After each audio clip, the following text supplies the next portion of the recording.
안녕하세요, 마리입니다. 지난 주말에 친구들을 만났었거든요. 근데 그때 어쩌다 보니 화두가 되었던 이야기가 있었어요. 바로 연인에게 서운한 점을 전달하는 방법이었습니다. 저와 반려인은 연애를 4년 8개월 정도 하고 결혼한 지는 2년 차 되어가는 신혼부부입니다.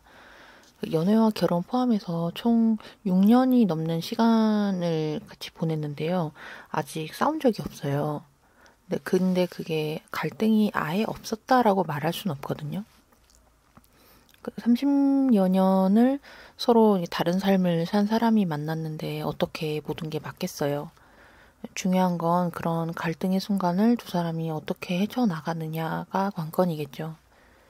일단 저랑 제 반려인은 갈등을 싫어하는 부류의 사람들이긴 해요. 상대가 원하는 게 있으면 뭐 대체로 그러자 하고 잘 따라주는 편이고, 평소에 이제 밖에 일어나는 일들에 대해서도 그럴 수도 있지라는 말을 좀 많이 하는 편이거든요. 그렇다 보니 갈등 자체가 잘 일어나지 않는 편이기도 한데, 이 서운하다는 감정이라던가 이런 거는 내 맘대로 되는 게 아니잖아요. 여튼 저희 둘 중에서는 상대적으로 제가 좀 더 예민하고 감정적이고 좀 호불호가 좀 분명한 사람이다 보니까 서운하거나 원하는 게 있거나 하는 건 주로 제 쪽에서 좀 많이 생기는 편이에요. 근데 왜 그런 말 있잖아요. 싸우지 않는다면 둘 중 누군가는 참고 있는 거라는 거. 만나는 동안 저도 여러 차례 혹시 참고 있나 대화 시도를 되게 많이 해봤었는데 그때마다 저의 반려인은 정말 왜 그런 걸 묻지라는 그 눈을 하고 나는 정말 하고 싶은 말을 다 하고 있다. 난 진짜 참고 있는 게 없다라고 이야기를 하곤 했었거든요. 그러면서 그런 얘기도 했었어요. 제가 그 의견을 전달하거나 묻는 방식이 좀 어른스럽게 느껴졌대요. 그래서 편하게 이야기하고 본인도 제가 말하는 것을 잘 들을 수 있었다고요. 생각해보면 제가 서운한 게 생겼을 때 그걸 전달하는 방식에서 꽤 공을 들이고 있긴 하거든요. 왜냐하면 저는 이 관계가 오래오래 갔으면 좋겠으니까요. 소중하니까.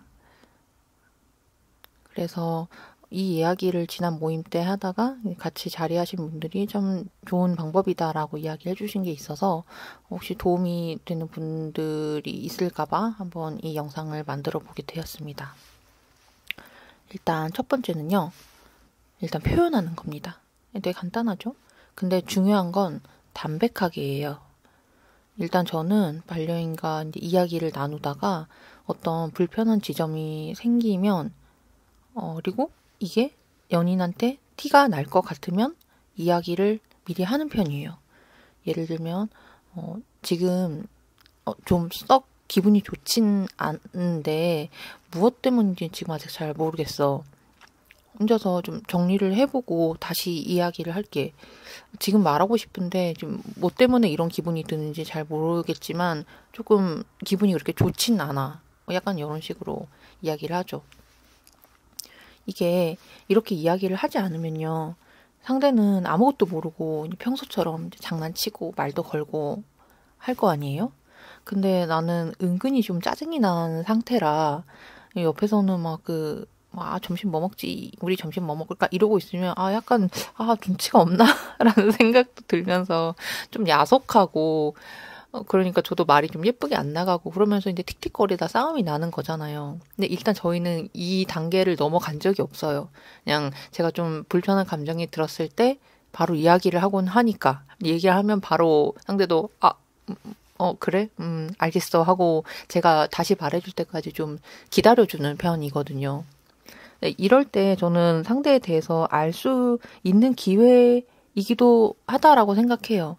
예를 들면 제 쪽에서 좀 기분이 그런데 다음에 내가 좀 정리해서 얘기를 할게라고 했는데 막 그걸 듣고 아니 왜 뭐 때문인데 뭐 이것 때문이야? 저것 때문이야? 뭐 추궁하고 뭐 닥달하고 한다면 예상하시겠지만 이게 대화가 잘 이루어지지가 않잖아요. 그렇게 실랑이를 벌이게 되면 나중에는 또 이게 치다르면 결국에는 또 싸움이 나고 그러면은 이 관계를 다시 생각해 봐야 하는 정도까지 갈 수도 있죠. 그렇기 때문에 저는 성숙하게 이야기하는 것도 중요하지만 내 상대가 어떻게 나오는지도 한번 지켜보시는 것도 좋을 것 같아요. 내가 선택한 사람이니까 좀 상대를 믿고 일단 이야기를 해보세요. 나의 상태는 지금 이러해라고. 좋은 분이라면 기다려 주실 겁니다.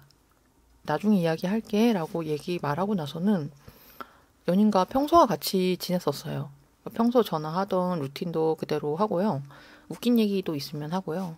뭐 자기 전에 뭐 사랑해 하는 뭐 꽁냥꽁냥도 다 하고요. 저의 불편한 감정이 이 관계에 영향을 미치지 않길 바랬거든요. 그러니까 우리는 지금 서로 우리 관계를 해치지 않기 위해서 노력하는 중인 거죠. 자, 그러면 이 복잡한 마음을 어떻게 정리를 할까?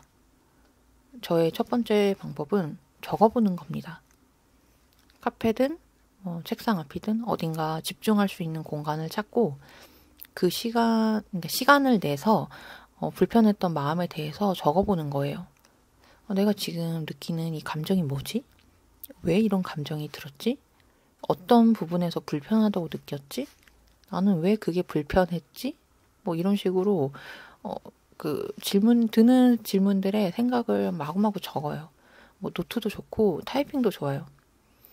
혼자 너무 서운할 때는 글에다가 막 화도 내요. 아이, 그건 정말 좀 너무했던 거 아니야? 라고 막 글로도 써요. 그렇게 한 차례 와르르 다 쏟아내고 나면 정말 후련해요. 친구랑 한참 수다 떤 것 같은 기분이 들기도 하고요.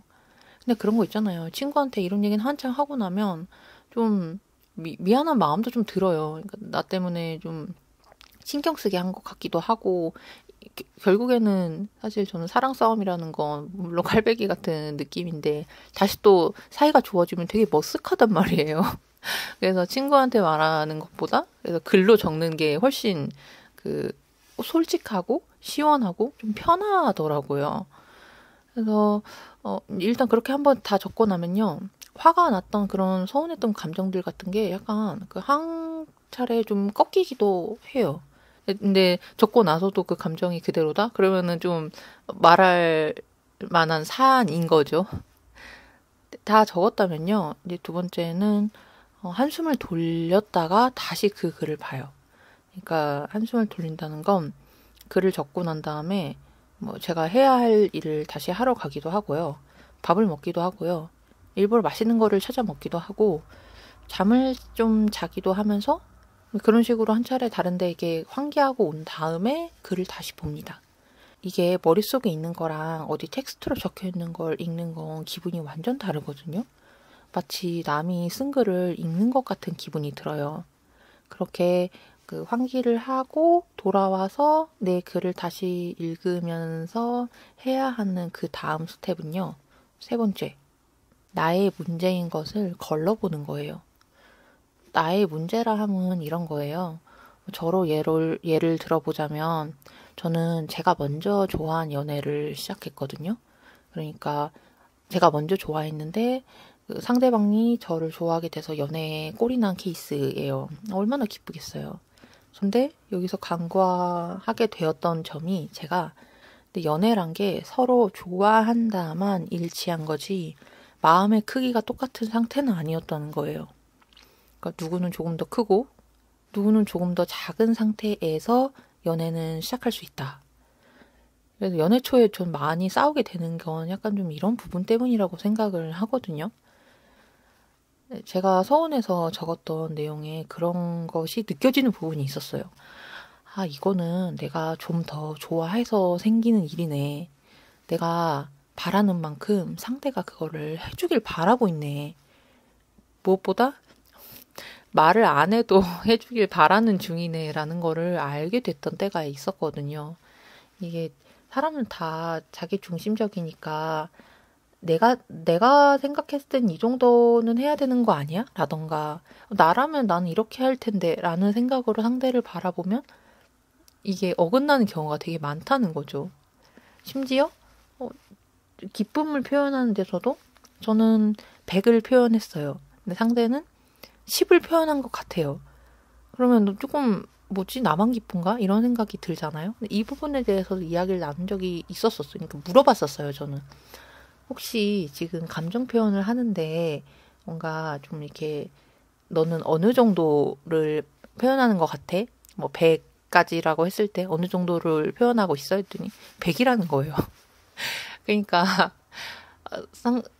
내가 보이는 거는 뭐 한 10, 20 정도밖에 안 보이는데 로밖에 안 보이는데 그한테는 그게 100인 거예요. 그래서 그런 거를 좀 이제 알게 되면서 이제 이거는 서로 다른 사람이기 때문에 생기는 문제구나. 이건 내가 어떻게 할 수 있는 부분이 아니다. 뭐 제가 뭐 펄쩍 뛰면서 좋아한다고 그도 앞으로 기쁜 일이 있으면 펄쩍 뛰면서 좋아해라라고 얘기할 수는 없는 거잖아요.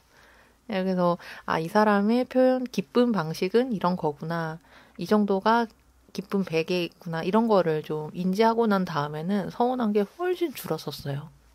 이제 이런 식으로 이제 저의 문제인 것들을 찾아내는 게 좀 많았었고 또 순전히 상대가 나를 서운하게만 만드는 줄 알았는데 어떤 때는 질투, 어떤 때는 뭐 나 혼자만의 열등감이 또 어떤 때는 불안하고 초조한 마음이 모두 내가 앞으로 해결해야 하는 나의 미성숙한 모습들인 거죠. 이렇게 몇 가지 발견을 하게 되면요. 저는 약간 다행이라는 생각도 들어요. 이게 아무한테도 보여주고 싶지 않은 나의 못난 모습이니까 그거를 나만 봤다라는 점에서 다행이다. 부끄럽네. 이걸 꺼내지 않았어서 참 다행이다라는 생각을 해요. 그리고 그걸 마주했다는 사실이 좀 중요하다고 생각도 하고요. 이렇게 내 문제를 좀 걷어내고 나면요. 그 다음에는 네 번째. 서운하게 느꼈던 점을 담백하게 리스트로 적어보는 겁니다. 예를 들어, 첫 번째, 나에게 묻지 않고 일이 진행되고 있어서 사실 난 소외감을 좀 느꼈어. 두 번째, 내게 의향을 물었지만 나는 그게 통보처럼 느껴졌어. 뭐 라든가. 이제 진짜 서운했었던 일에 대한 논점을 적어보는 겁니다. 리스트 형태로 만드는 건 스스로도 추려져서 잘 보이고 상대도 인지하기 쉽기 때문이에요. 자, 이렇게 서운함 리스트도 만들어 봤습니다. 그러면 그 다음은요, 다섯 번째로 내가 생각했을 때 적절한 솔루션을 제안하는 거예요. 감정을 이야기 다 하고 난 다음엔 이제 이렇게 얘기했고 서운하다고 했으니 이제 신경 써주겠지? 앞으로 알아서 해주겠지? 라는 일은 솔직히 저는 거의 없다고 봅니다. 그렇게까지 센스 있는 분을 만났다면 너무나 행운이시고요. 서로 맞춰가는 그게 필요하기 때문에 나라는 사람은 이렇게 사용해줬으면 좋겠어라고 얘기를 해주시는 게 훨씬 명쾌해요. 그러니까 그걸 얘기하지 않으면 상대는 그럼 이제 앞으로 뭐 어떡하라는 거지라는 늪에 빠지게 될 거예요. 그래서 뭐 앞으로 이런 비슷한 일이 생기면 이러이러하게 해줬으면 좋겠다라고 내가 원하는 것은 이런 거야라고 이야기를 해주시면 좋습니다. 근데 이건 나의 생각이고 나의 바람이니까 이제 이걸 가지고 상대와 이야기를 나눠보는 거예요. 그리고 합의점을 찾는 거죠. 이 대화에서 중요한 건 솔직함입니다. 숨기고 참고 포장하느니 차라리 다 얘기를 하면서 사실 나 이렇게까지도 생각했었다 라면서 본인의 옹졸함을 그냥 오픈해 버리는 것도 훨씬 관계에 도움이 많이 돼요. 그리고 이 얘기를 들은 상대방도 약간 좀 잘 보이고 싶은 마음에 모든 요구를 알겠다 하고 받아들이는 게 아니라 들었을 때 진짜 본인이 할 수 있는 것에 대해서만 약속을 하는 것이 되게 중요해요. 그래서 그거는 좀 이건 지키기 좀 어려울 것 같아. 근데 이 정도까진 가능할 것 같아. 라는 정도의 이런 이야기나 합의를 해야 한다는 거죠. 저는 진정한 대화는 바로 여기부터 시작을 한다고 생각합니다. 자, 그러면 지금까지 이야기한 거를 정리해 보자면요. 첫 번째, 불편한 감정을 느꼈을 때 숨기지 말고 바로 이야기하고 양해를 구한다. 단, 감정적이 아닌 담백하게. 두 번째, 시간을 내서 불편했던 나의 감정을 적어본다. 세 번째, 내가 적은 글을 다시 읽어보며 나의 문제로 보이는 것은 걷어낸다.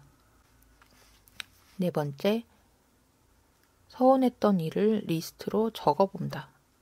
5번째, 내가 생각했을 때 적절한 솔루션을 제안한다. 어떤 상황이 닥쳤을 때 감정이 앞서서 좀 하고 싶은 말을 다 못하고 집에 와서 후회하는 경우들이 한 번쯤은 있지 않나요? 내가 그때 왜 그랬지? 그때 이 말을 했었어야 하는데 내가 그때 왜 그랬지 하는 경험들이 있으셨다면 제가 말씀드린 방법을 한번 시도해 보세요. 분명히 도움이 되실 겁니다. 일단 저한테는 그랬었으니까요. 그런데 말이죠. 그럼 이렇게 정리한 걸 언제 어떻게 이야기를 하면 좋을까요? 이렇게 정성 들여 준비를 해도 전달 방식이 잘못되면 여태 했던 수고가 모두 수포가 되어버리잖아요. 제가 생각하는 감정을 적는 것만큼이나 중요하게 생각하는 잘 전달하는 방법을 다 바로 다음 편에서 돌아오도록 하겠습니다. 들어주셔서 감사합니다.